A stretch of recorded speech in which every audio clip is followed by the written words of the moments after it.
Bonjour et merci de nous retrouver pour la foi prise au mot, votre rendez-vous de formation. Nous poursuivons notre chemin de carême au milieu des dernières paroles du Christ et nous voilà arrivés à « En tes mains, je remets mon esprit ». Il y a une semaine, vous vous souvenez, nous avions évoqué le désespoir de « Père, pourquoi m'as-tu abandonné ?»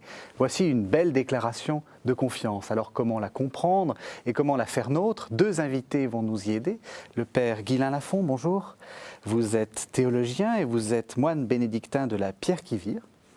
Et sœur Delphine Marie, bonjour. Bonjour. Vous êtes religieuse de l'adoration réparatrice. Alors avant de commencer à parler de « En tes mains, je remets mon esprit », juste présentez-nous votre congrégation de l'adoration réparatrice qui a eu un certain renom à un certain moment à propos de « Dieu existe, je l'ai rencontré », c'est ça? Tout à fait. Beaucoup encore cherchent la chapelle où s'est converti André Frossard. Donc c'était bien une chapelle appartenant à notre congrégation qui physiquement n'existe plus puisqu'elle était à la rue d'Ulm. Donc maintenant nous sommes à la rue Gay-Lussac, juste derrière. Et adoration réparatrice, je dirais juste deux mots, pas pour simplifier, pour m'en donner le cœur, c'est que c'est une adoration qui montre que Dieu nous recrée à chaque instant. Donc c'est la création de Dieu qui est permanente, la vie qui est donnée et que l'on doit accueillir.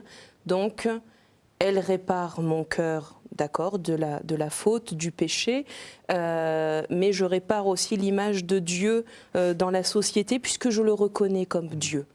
Voilà, c'est un peu ces deux mouvements-là. Donc, ce n'est pas un style d'adoration, c'est pour dire que l'adoration nous redonne vie à chaque instant. Et donc, c'est une congrégation qui est en fait en prière en permanence devant le Saint-Sacrement. Nous avons la permanence de l'adoration, j'aime pas trop dire ça, mais c'est 24 heures sur 24, grâce effectivement à la prière du peuple de Dieu. Donc, ouverture de la chapelle au 39 rue Gay-Lussac, pour tout le monde de 7h à 22h. Et les nuits d'adoration sont accessibles à tous de 22h à 7h du matin. Pour cela, il faut juste s'inscrire. Voilà. Parfait. Alors on va en venir à notre texte. Je vais lire les quelques versets. C'est dans le chapitre 23 de l'évangile de Luc. C'était déjà presque midi et il y eut des ténèbres sur toute la terre jusqu'à 3 heures. Le soleil ayant disparu, alors le voile du sanctuaire se déchira par le milieu. Jésus poussa un grand cri, il dit « Père, entre tes mains, je remets mon esprit ». Et sur ces mots, il expira. Voyant ce qui s'était passé, le centurion rendait gloire à Dieu en disant « Sûrement, cet homme était juste ». Alors, quand on lit ce texte, la première chose un peu étrange, c'est ce phénomène cosmique, ou cosmologique plus exactement, sur les ténèbres alors qu'on n'est pas tout à fait, on est à midi. Comment est-ce qu'on peut l'interpréter déjà? Je ne vais pas vous dire comment il faut l'interpréter, mais comment on peut l'interpréter, comme vous dites. C'est impressionnant parce que le soleil se retire, dit le texte, et on est dans les ténèbres. Et ça, dans l'Écriture, on le trouve dans le prophète Amos, on le trouve dans le prophète Isaïe, et puis on le retrouve ensuite dans les discours de Jésus sur la ruine du Temple et la ruine de Jérusalem. C'est la fin du monde.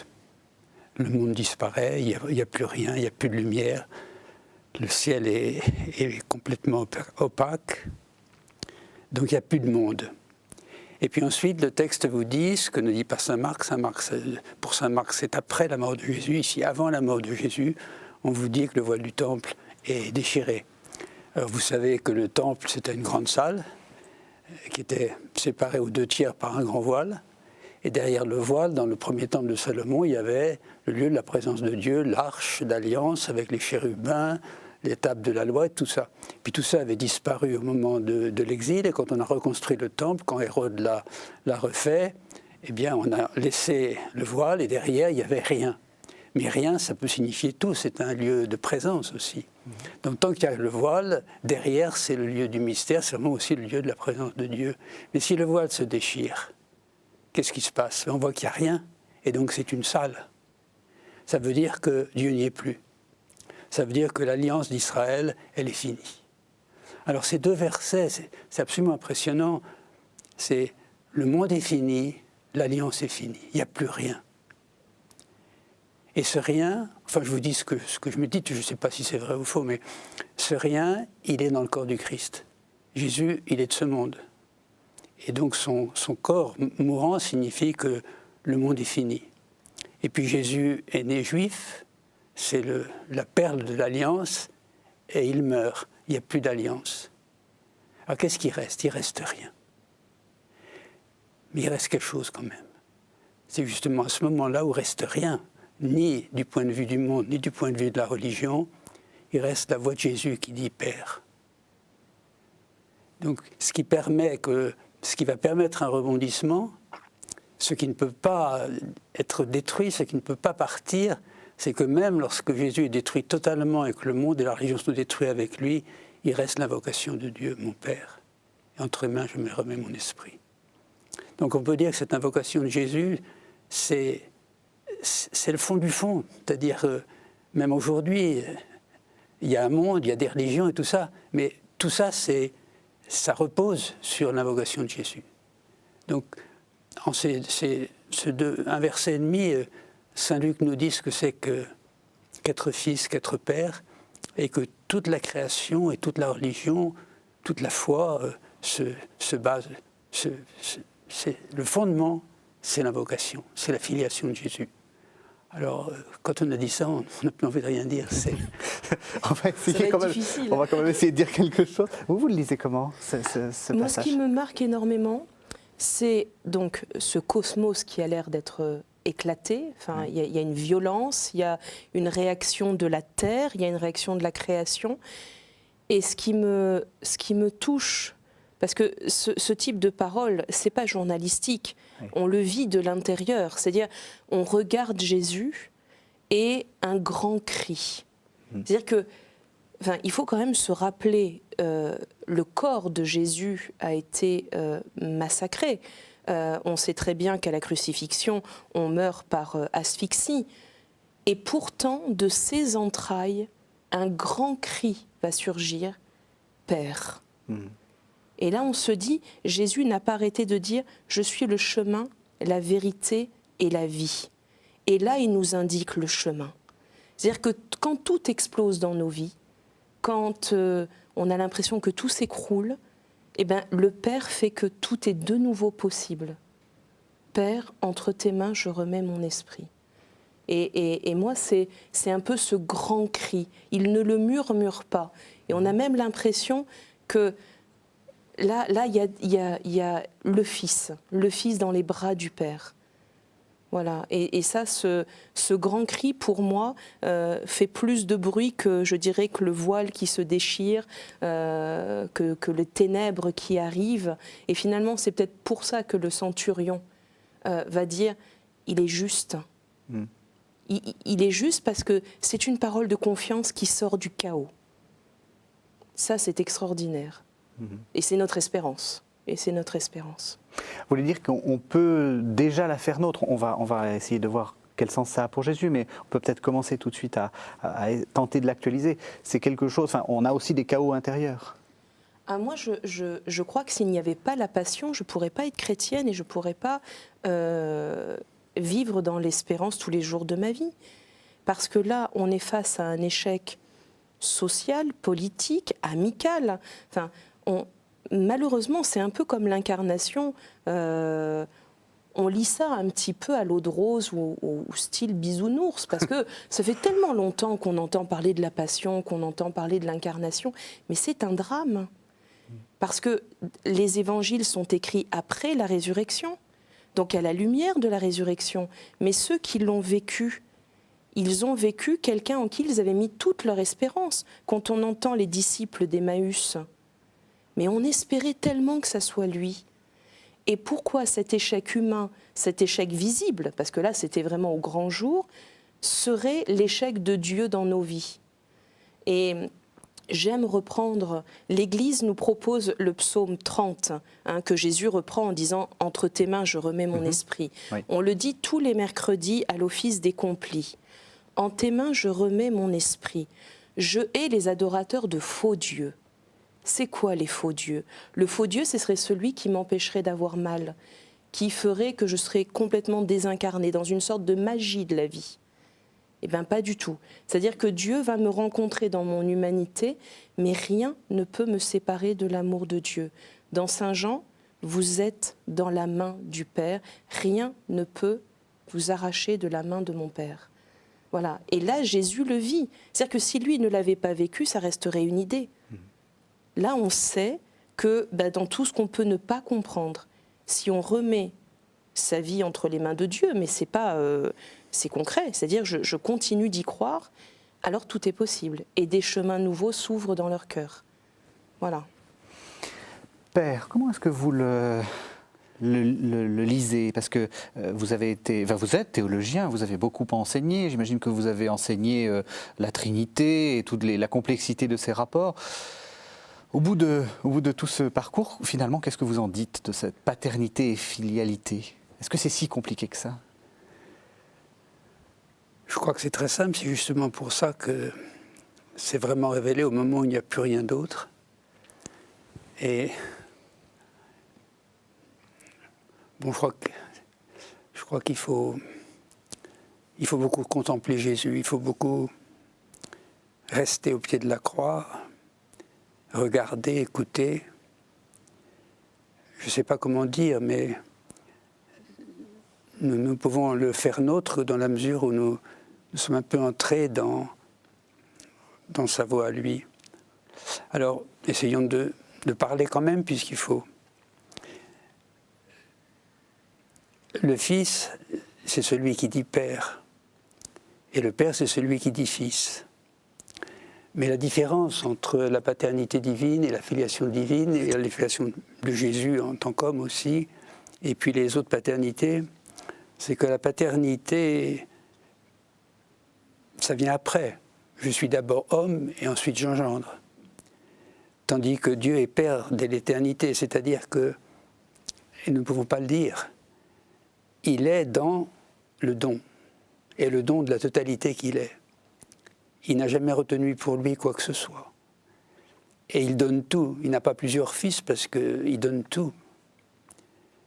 Et le fils, quand le fils dit père, c'est pas simplement comme je dis papa, mais je reconnais ce que j'ai reçu et je le rends totalement. Il y a une espèce de circulation, c'est toute la réalité de l'être de Dieu et puis la réalité ensuite de l'être du monde, puisque le Fils est incarné, qui est continuellement remis à Dieu.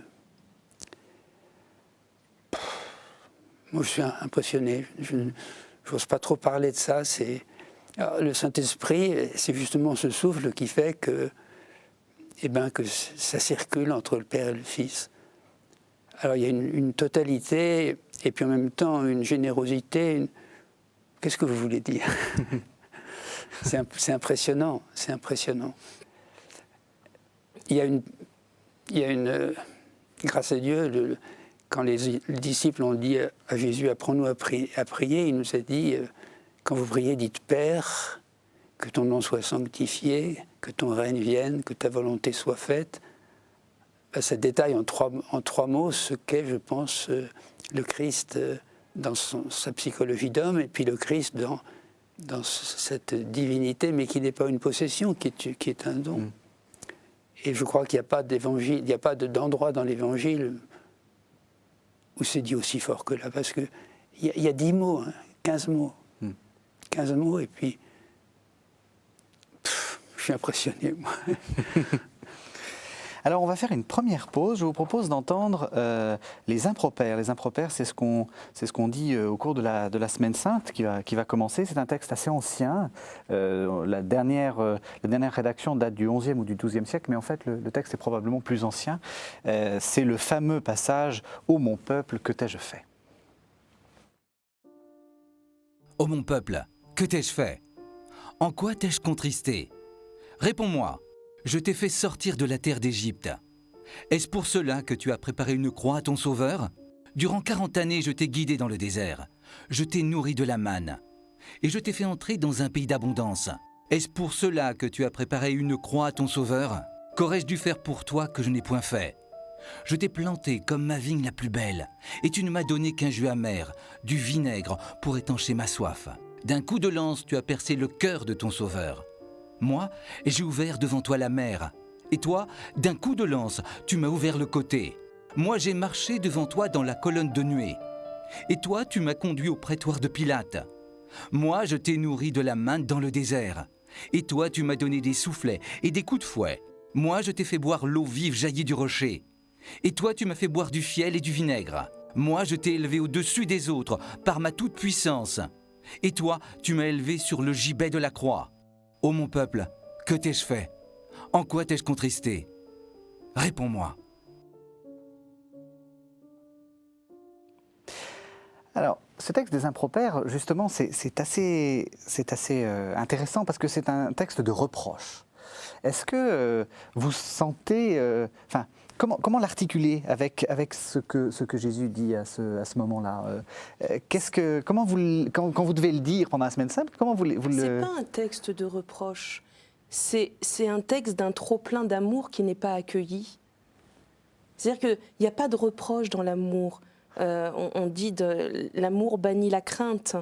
C'est-à-dire que c'est Dieu qui dit « Mais qu'est-ce que je peux faire de plus pour que tu comprennes à quel point je t'aime ?» Voilà, et donc il décrit tout ce qu'il a fait. Et il décrit « Là, tu m'as pas accueilli. Là, tu m'as pas accueilli. Qu'est-ce que je peux faire de plus ?» Mais je crois qu'il est prêt à faire encore plus si on lui disait « Écoute, là... » Et en Jésus, il a tout fait.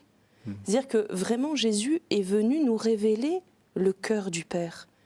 Donc, dans tout ce que l'on peut lire là, c'est le cœur d'un Père qui s'exprime, c'est pas quelqu'un qui fait ses comptes. C'est une surabondance d'amour en disant « Mais quand est-ce que tu vas m'accueillir ?»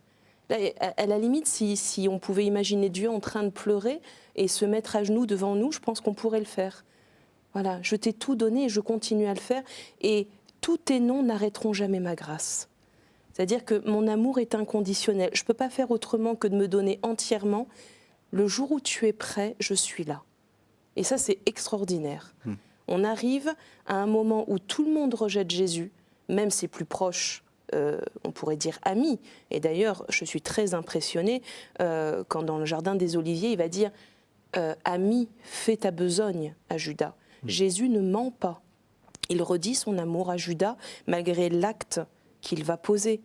Donc rien ne peut nous séparer de l'amour du Père, mais on est des êtres libres.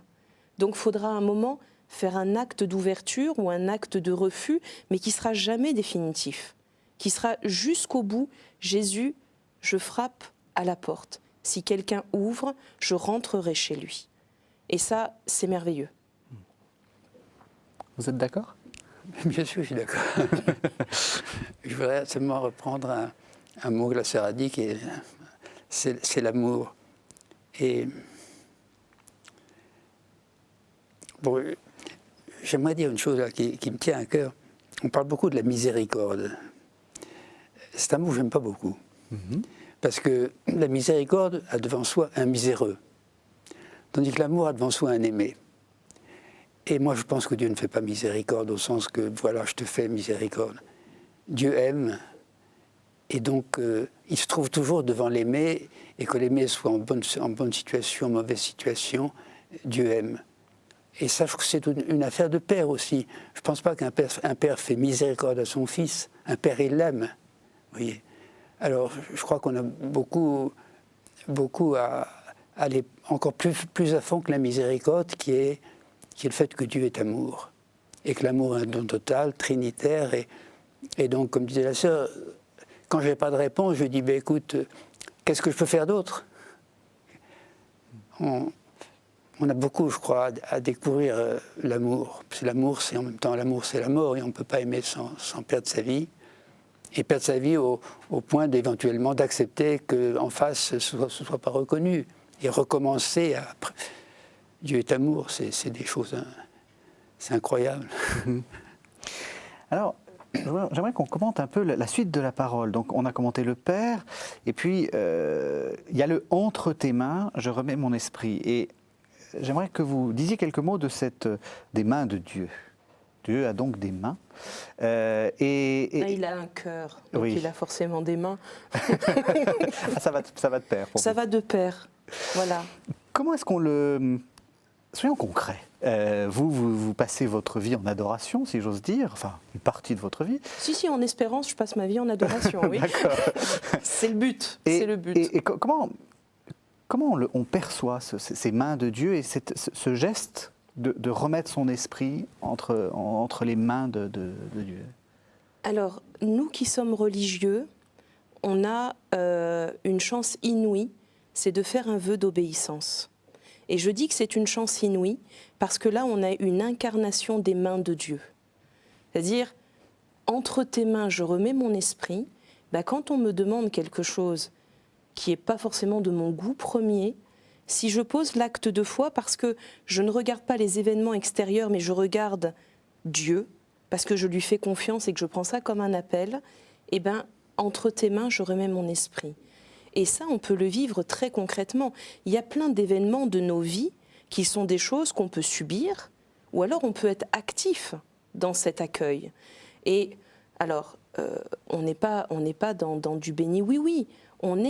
Jésus veut des êtres debout devant son Père. Et d'ailleurs, la résurrection, c'est merveilleux, parce qu'il est ressuscité avec ses stigmates. Donc il n'y a pas la négation de la passion, il n'y a pas la négation de l'histoire, mais tu vis en homme debout. Et cet échec de la passion n'empêche pas Jésus d'exercer sa liberté. Personne ne prend ma vie, c'est moi qui la donne.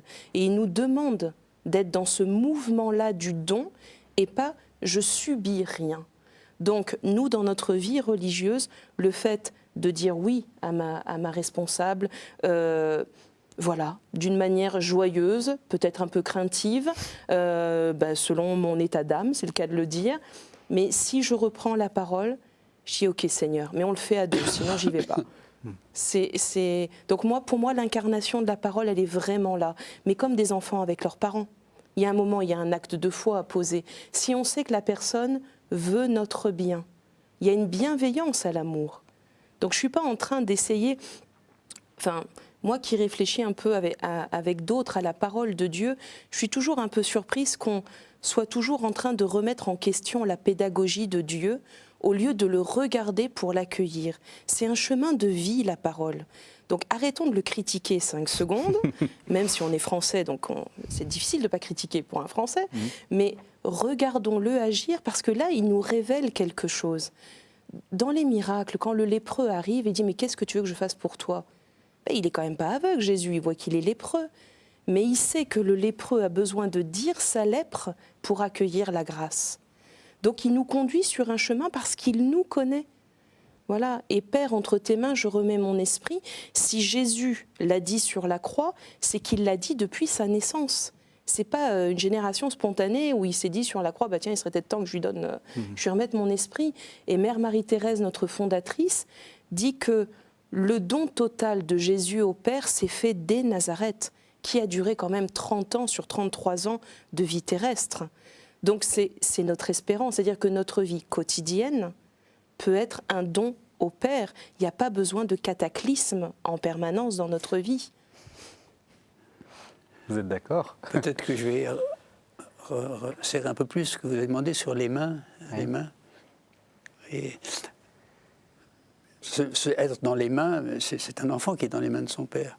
Et Jésus dit, si vous ne redevenez comme des petits-enfants, et il ne s'agit pas d'infantilisme, mais je suis en train de lire en ce moment un livre très très beau qui s'appelle Le journal du père Alexandre Schmemann, qui était un grand théologien orthodoxe. Et il dit dans une page, il dit les âges importants, c'est l'enfance et l'âge adulte. On parle beaucoup de la jeunesse aujourd'hui, mais la jeunesse est un temps de transition. Mais au point de départ, il y a une sorte d'authenticité génuine, si on peut dire. Et au point d'arrivée, on a fait une vie. Et alors au point d'arrivée, il me semble, on se retrouve vraiment enfant. Et l'idée d'être dans les mains du Père, je dirais presque physiquement, de se blottir dans les bras de Dieu, moi je trouve que ça fait sens. Je me sens bien dans les bras de Dieu. J'ai porté là un texte de Dietrich Bonhoeffer, ce grand saint du XXe siècle, qui est mort, donc pendu par les Allemands, et qui a vraiment beaucoup travaillé, aussi intellectuellement. Il disait, la question de savoir ce qu'est le christianisme et qui est le Christ pour nous aujourd'hui me préoccupe constamment. Donc c'est un homme qui a vraiment pensé. Mais là, au moment où il sait que tout est fini, la dernière lettre qu'il écrit, il dit ceci à un de ses amis, « Je suis si assuré d'être dans la main de Dieu et sous sa conduite que j'espère rester dans cette certitude. Tu ne dois jamais douter que je poursuis dans la reconnaissance et la joie le chemin sur lequel je suis conduit. Ma vie passée est comblée de la bonté de Dieu et l'amour rédempteur du crucifié couvre ma faute. Bon, je pourrais continuer, c'est admirable ce passage-là. Puis je peux dire humblement, moi je me retrouve là-dedans. Je me retrouve là-dedans. Voilà. Et nous tous, hein, je suis si assuré d'être dans la main de Dieu et sous sa conduite. Ne jamais douter, poursuivre dans la reconnaissance et la joie. Il dit ça après 2 ans de prison, avec son beau-frère qui va être tué le même jour que lui, son frère, un autre frère et un autre beau-frère qui va être tué 15 jours après. Enfin, c'est absolument dramatique. C'est le drame de la croix, si vous voulez. Oui. Et bien voilà, il dit comme Jésus, en tes mains je remets mon esprit, dans tes mains, voilà. Oui. Et c'est très... Je trouve que c'est très plaisant d'être dans les bras de Dieu. Oui, et c'est très concret. Enfin, Dieu est Dieu et cela suffit. C'est une des paroles de La sagesse d'un pauvre d'Éloi Leclerc, après tout ce passage un peu douloureux de saint François d'Assise. Et la dernière phrase, c'est Dieu est Dieu et cela suffit. Et c'est pour ça qu'il faut fixer son regard sur Jésus qui nous révèle qui est Dieu. Parce que on se fabrique souvent notre Dieu selon ce qui nous arrange. Et on le dit bien, la prière d'adoration est indissociable de la parole de Dieu. Parce que celui qu'on va adorer avec le Christ, parce que l'adoration, c'est quand même le Christ qui se donne au Père. Donc on s'associe à ce mouvement-là. Quel est ce Père ? Et il n'y a que Jésus. Jésus est le révélateur du Père. Il n'y en aura pas avant, il n'y en a pas eu après. Il y a eu des annonciateurs. Mais toute la révélation est dans le Fils. Et je me dis, mais passons du temps avec les Écritures. C'est bien de lire des commentaires, ça ouvre le cœur. Mais là, moi, il faut que je me mouille. Et je me mouille avec mon cœur, avec ma réalité quotidienne. Et je dis souvent aux gens, mais ouvrez la parole de Dieu, regardez Jésus. On passe souvent au 1er, 2e, 3e, 4e degré.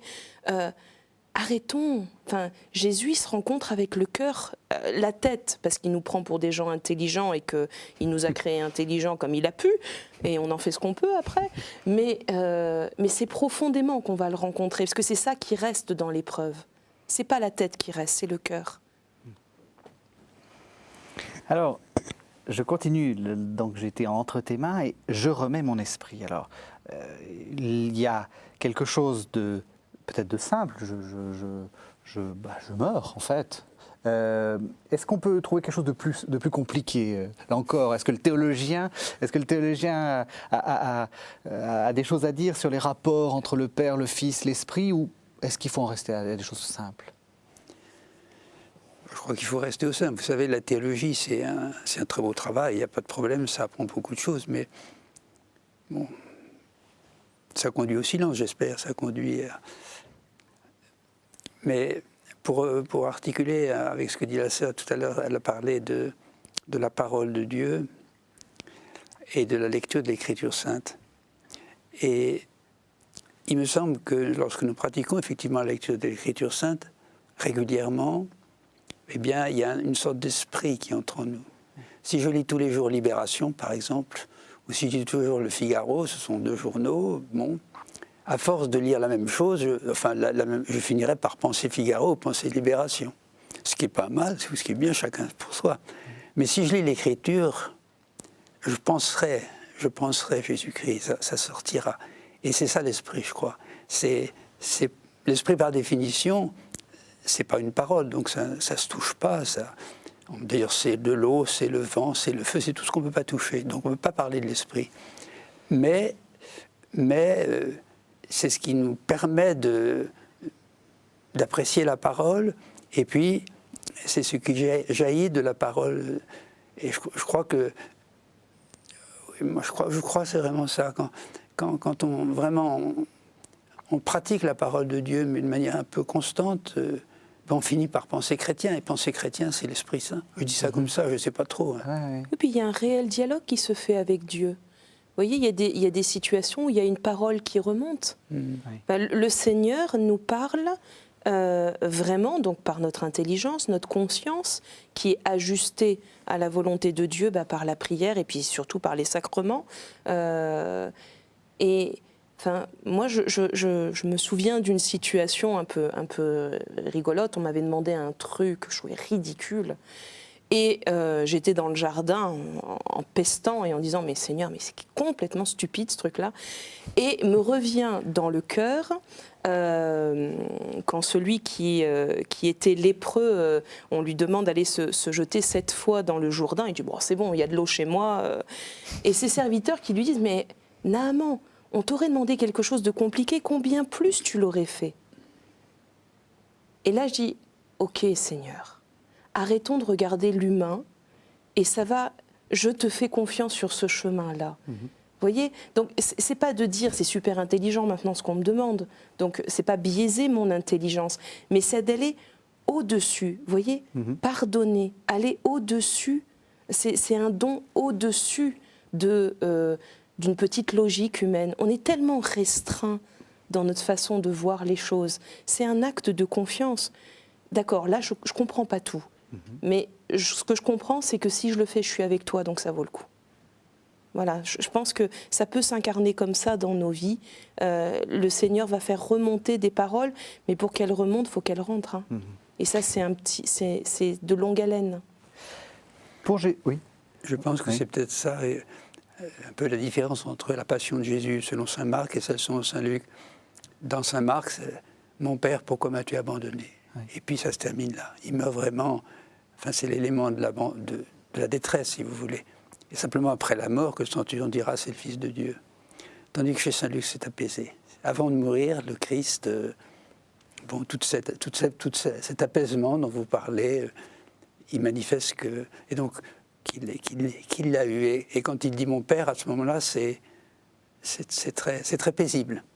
Tandis que Marc, c'est tragique. Alors, il faut garder les deux. Oui. Justement, comment est-ce qu'on garde ? Est-ce qu'il faut choisir ? Ou est-ce qu'il faut rester en tension ?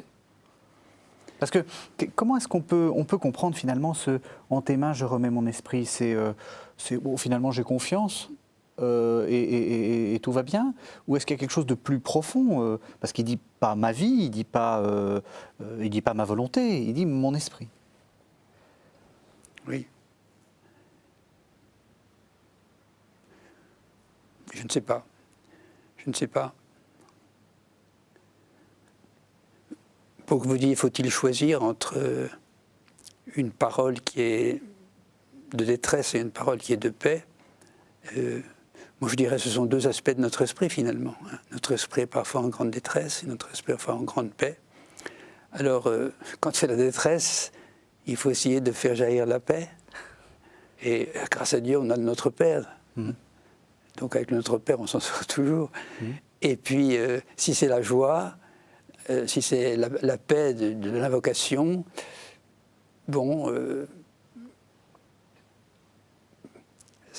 garder une petite distance, je ne sais pas comment vous dire, laisser la place à la détresse qui est aussi dans je crois que notre cœur, il est fait de détresse et de paix, il n'y a rien à faire. Oui. Si avec de la détresse, ce serait le désespoir. Si avec la paix, ce serait un peu superficielle, si on peut dire. Oui. Mais les deux, je crois que c'est la vie de l'homme, quoi. Justement, c'est la profondeur. L'esprit, c'est tout ce que je suis.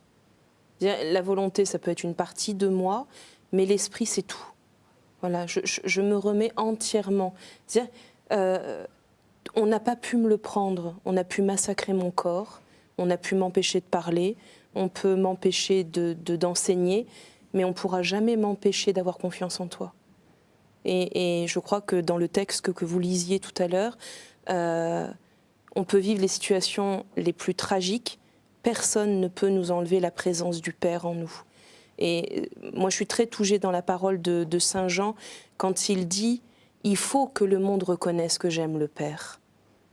Et l'amour dont je l'ai aimé, je vous le propose pour que vous le viviez à ma suite. » Enfin, il y a un don qui est immense là, qui nous est donné.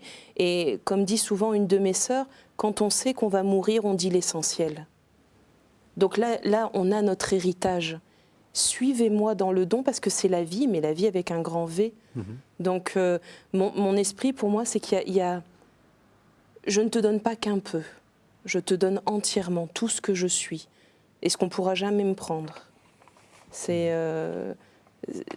La passion est pleine d'espérance. Alors, je vous propose de faire une seconde pause en entendant ce que Benoît XVI a dit lors de sa catéchèse toute récente du 15 février 2012. Justement, il commentait les dernières paroles du Christ. Donc on écoute le pape. Chers frères et sœurs, l'évangéliste Saint Luc rapporte 3 paroles de Jésus quand il fut élevé sur la croix. La première, « Père, pardonne-leur, ils ne savent ce qu'ils font », est une intercession au Père pour le pardon de ses bourreaux. Jésus accomplit ainsi l'amour des ennemis qu'il avait enseigné à ses disciples.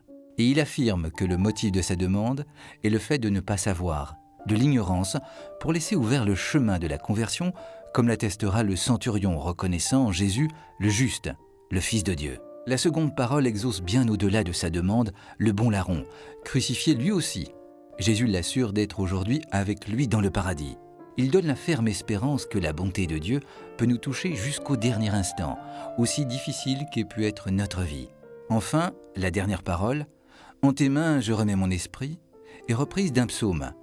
C'est une affirmation renouvelée et confiante d'abandon au Père. Comme il l'avait annoncé, Jésus a été livré aux mains des hommes, mais c'est dans les mains du Père qu'il remet son esprit, accomplissant tout. Chers amis, dans cette attitude de Jésus au moment de mourir, puisons la certitude que nous aussi, malgré les épreuves et la souffrance, nous ne tomberons jamais des mains de Dieu. Il nous a créés, nous soutient et nous accompagne tout au long de notre vie.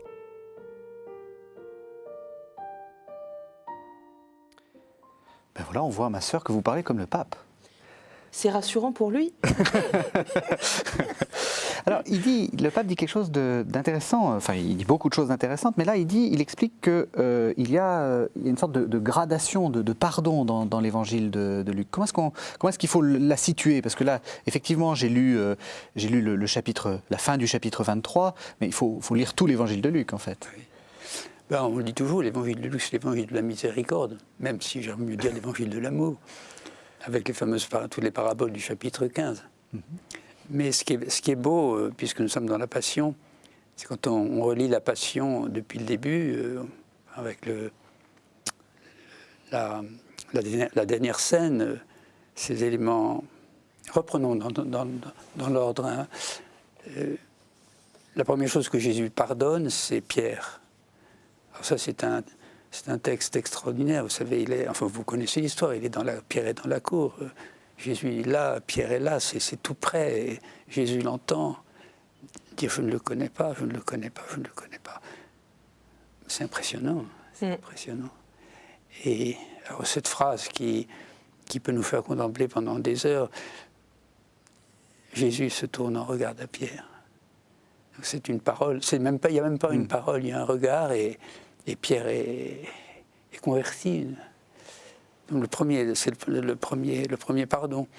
Ensuite, Jésus est devant le Sanhédrin, les grands prêtres, et là, il ne pardonne pas parce que les gens sont bloqués. Il n'y a rien à pardonner. Alors ça, pour moi qui suis théologien, moine, prêtre, enfin tout ce qu'il faut, ça m'a fais attention à laisser en toi quelque chose qui permettrait à Jésus de te pardonner ou à Jésus de te dire des choses, quoi. Parce que nous savons tant de choses, nous, les ecclésiastiques, et nous sommes... Oui, bon, enfin bref. Vous en savez trop? C'est ce que vous voulez dire? Le danger, c'est d'en savoir trop? D'en savoir trop, et puis alors, du coup, d'être bloqué, et si un prophète vient nous dire quelque chose de différent, à ce moment-là, il n'y a pas de place pour le prophète. Alors Jésus ne peut pas ni parler ni pardonner parce qu'il n'y a pas d'écoute. Il n'y a pas cette faille qui a permis au pardon de parler à Pierre, de passer à Pierre. Et puis ensuite, c'est les femmes qui l'accompagnent sur le chemin de la croix et qui se lamentent. Et j'ai dit, ne vous lamentez pas sur moi. Moi, c'est pas important, mais voilà ce qui va vous arriver. Ce ne sera pas une vengeance, mais vous détruisez. Enfin, votre peuple détruit le monde, il détruit la religion. Ça va être la catastrophe. Alors, priez pour éviter. Et puis ensuite, Jésus, au moment même où il est crucifié, il pardonne aux gens qu'il crucifie. C'est impressionnant, ça aussi. C'est impressionnant quand on essaie de réaliser. Heureusement, il y a les saints, les martyrs. Il y a quand même beaucoup de gens qui ont compris ça, quoi. Ça nous permet à nous d'essayer de suivre un peu loin. Et puis finalement, il y a larron sur la croix. Donc on a l'impression que Jésus, il pardonne partout. Un peu comme quand on fait ses comptes avant de mourir, je ne sais pas quoi. Bon, tout est pardonné. Et alors maintenant, Père, mais c'est magnifique. C'est magnifique, c'est sublime. C'est sublime. Alors, bon, quand on regarde tout ça, on a envie de faire pareil, quoi. On demande la grâce de faire pareil, quoi. Mais surtout qu'on comprend que le pardon, finalement, c'est pour libérer notre propre cœur et que c'est un réel chemin de vie. Parce que si on s'arrête à la faute, Sainte Thérèse d'Avila dit quelque chose qui me fait vivre. Regardez ce que vous devez à Dieu, vous pardonnerez facilement les broutilles que vous avez à pardonner. C'est-à-dire qu'il y a un moment, quand Jésus dit « Celui qui veut être mon disciple, qu'il se renie lui-même, qu'il prenne sa croix et qu'il me suive », pour moi, ce n'est pas un renoncement à soi, c'est « Arrête de regarder ton nombril, mais fixe-moi. Et ta croix, c'est ta vie, c'est tout ce que tu es. Mais ça ne t'empêchera pas de me suivre. » Mais il faut d'abord cet acte de conversion, c'est-à-dire je décide, comme disait notre confesseur qui est chez le Père éternel maintenant, ma sœur, un jour vous découvrirez que Dieu est beaucoup plus intéressant que vous. Et ça m'a, mais vraiment, ça a été une parole de vie. Parce que occupons-nous un peu plus de Dieu, parce qu'on lui parle tellement de nous, donc c'est très bien, parce que voilà, il y a un dialogue. Mais là, Jésus est en train de nous fixer sur le Père, que ce temps de cette semaine sainte, on s'oublie un petit peu pour regarder Jésus et son Père. Parce que ça va être source de vie pour nous pendant toute l'année. S'il y a des temps liturgiques, c'est le pain de la route. Donc, ne passons pas à côté trop vite. Là, on a une semaine merveilleuse qui s'annonce, et une semaine de silence, une semaine d'écoute. Blottissons-nous quelque part, là où Jésus va aller, que ce soit au Jardin des Oliviers, que ce soit au pied de la croix. Écoutons-le, regardons-le, accueillons. Je voudrais revenir un tout petit peu, si vous me permettez, sur la question du pardon. Là, oui, vous disiez il faut pardonner. Alors, je dis ça pour les téléspectateurs qui nous regarderont. En fait, le pardon, c'est une des choses les plus difficiles qui soit. Et alors, il faut bien, je crois, distinguer la volonté de pardonner, le cœur qui est ouvert, et puis le sentiment de bien-être parce qu'on a pardonné. Parce que ça, c'est très difficile. Je crois que le don de l'oubli de l'offense, c'est vraiment un don. Ce que nous pouvons faire, nous, c'est pardonner. Et puis, en même temps, demander pardon. Parce que si nous devons continuellement pardonner, nous devons aussi continuellement demander pardon. Mais légèrement, un peu comme on dit, s'il te plaît, merci, pardon, ça fait partie un peu de la vie. Enfin, je dis ça parce que je crois que pour beaucoup de gens, le combat du pardon, c'est quand même un lourd combat, quoi. Alors, faisons-le par la volonté, et puis attendons que le don nous soit fait. Et tout le monde a dans sa vie, je pense, l'expérience que des choses impardonnables ont été pardonnées et qu'on ne s'en souvient même plus.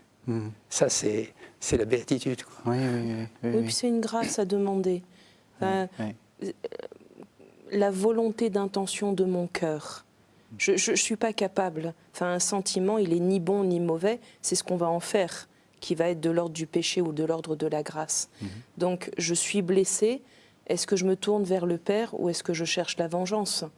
Je me tourne vers le Père, mais j'ai quand même mal. Il fera le reste. Il fera le reste. Donc, je crois que c'est l'intention du cœur, comme disait la petite Thérèse. C'est le désir qui vous appartient, pas la capacité d'accomplir. Ça s'accueille aussi. Alors, pour terminer, j'aimerais qu'on commente la phrase du centurion. Il rendait gloire à Dieu en disant « Sûrement, cet homme était juste ». Alors, vous passez vous passez votre temps en adoration. Vous êtes un peu le centurion. Est-ce que c'est pas nous, ce centurion ? Je veux dire par là, de voir Jésus, de voir le Christ, ce cri du cœur de dire « il est juste ». Alors, c'est un cri du cœur qui est à la fois personnel et communautaire. C'est-à-dire que, je reprends les écrits de notre fondatrice, elle nous dit « Si vous ne feriez que passer votre vie à dire qu'il est là, elle serait déjà bien employée. Il n'y a pas grand-chose d'autre à faire. Mais je ne peux pas dire « il est là » si je ne le rencontre pas. Donc c'est une deuxième phase de dire il est là.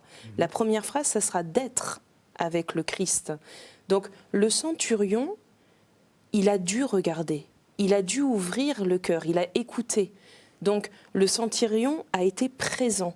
Il n'a pas été un spectateur un peu lointain, il a accepté d'être touché. Et c'est pour ça qu'il a pu dire une parole. Il était vraiment juste. Je crois qu'il l'a aimé, le centurion. Il y a eu un moment de compassion. Enfin, cet homme qu'on a martyrisé, on a dit tout et n'importe quoi sur lui, là, le centurion, il a compris quelque chose de Jésus dans « Entre tes mains, je remets mon esprit ». Et c'est beau de se dire que Dieu nous aime tellement qu'il nous fait participer à sa vérité. Enfin, on est capable de Dieu. Dans ce qu'on est, on est capable de Dieu. Et du coup, oui, c'est vrai que moi, dans ma vie d'adoration, je peux être capable de dire « il est vraiment là ». Mais ce sera ma qualité de présence qui le dira. Ce ne sera pas le fait qu'extérieurement, je vois dans la foi que l'hostie consacrée est sur l'autel. Et je crois que c'est toute la différence de la vérité d'une vie. On ne peut témoigner, finalement le témoignage, c'est pas quand on le veut, c'est quand il nous dépasse. Ce « il est juste », c'est pas un peu faible? Comment vous l'entendez, ce « il est juste » ? Je ne sais pas. Je me suis souvent posé la question. J'étais dans les dictionnaires et les commentaires. Mais vous savez, quand il y a une difficulté dans l'écriture, on peut être absolument sûr que 9 fois sur 10, le commentaire dira c'est difficile, il proposera une solution, mais bon. Parce que autant chez saint Marc, c'est puissant. Vraiment, cet homme était le Fils de Dieu. Là, après cette confession du Père et ce pardon total, c'est tellement énorme que le mot juste, il fait un petit peu rikiki, si je peux dire. Mais voilà, il doit y avoir une réponse, mais je ne l'ai pas. Voilà. Et vous, qu'est-ce que vous dites? Vous dites il est juste? Quand vous le voyez, qu'est-ce que vous dites? Supposons que vous étiez... mettez-vous dans la peau du centurion, comment est-ce que vous auriez parlé?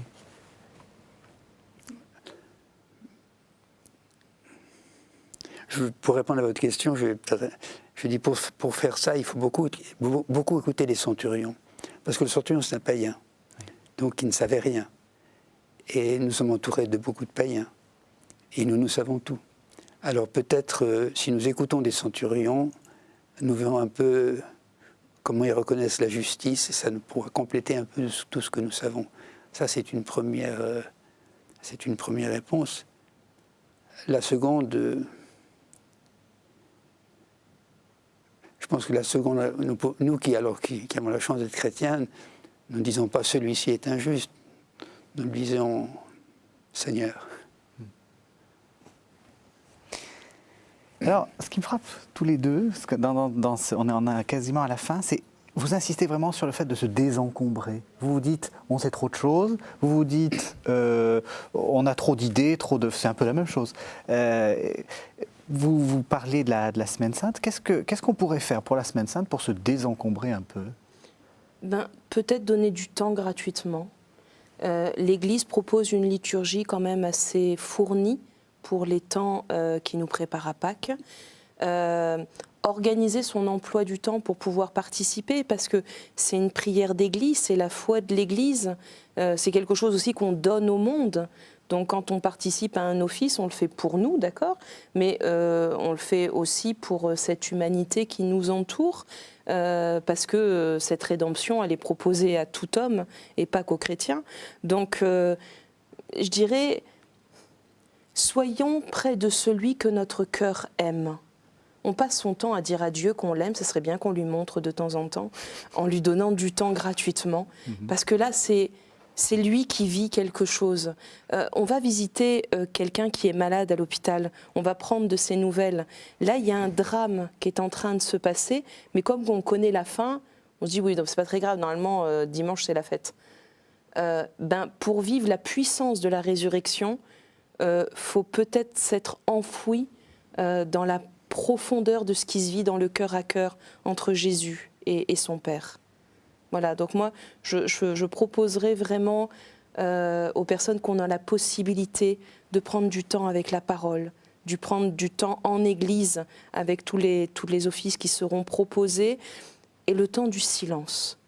Tout se passe à l'intérieur, vraiment. Et vous, Père?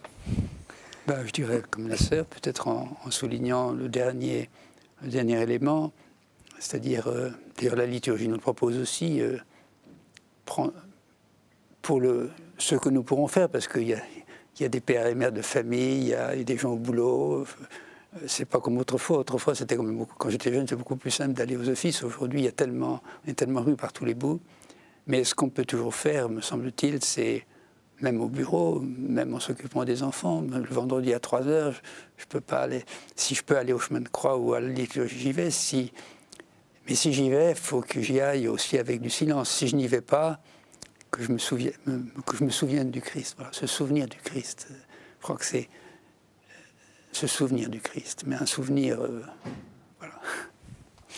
Eh bien, merci à tous les deux. Alors, Père Guylain Lafont, vous avez écrit de nombreux livres, je rappelle 3 d'entre eux. Le premier, Imaginez l'Église catholique, tome 2, l'Église en travail de réforme, peut-être juste un mot. Je dirais non, oui et non. Il faudrait trop de temps. J'aimerais mieux que vous disiez, puisque vous allez parler d'un autre qui s'appelle Dieu, le temps et l'être. Oui. Et là, j'ai beaucoup travaillé, beaucoup écrit, justement, sur mourir pour nos péchés. Et j'ai fait là un petit commentaire de Saint Marc et de Saint Luc. Alors, c'est Que nous est-il permis d'espérer au CERF. Vous avez cité Dieu, le temps et l'être. Voilà. Et qui est Jésus? Qui est Jésus. Merci à tous les deux. Vous pouvez retrouver cette émission sur notre site www.ktotv.com. Merci de nous avoir suivis.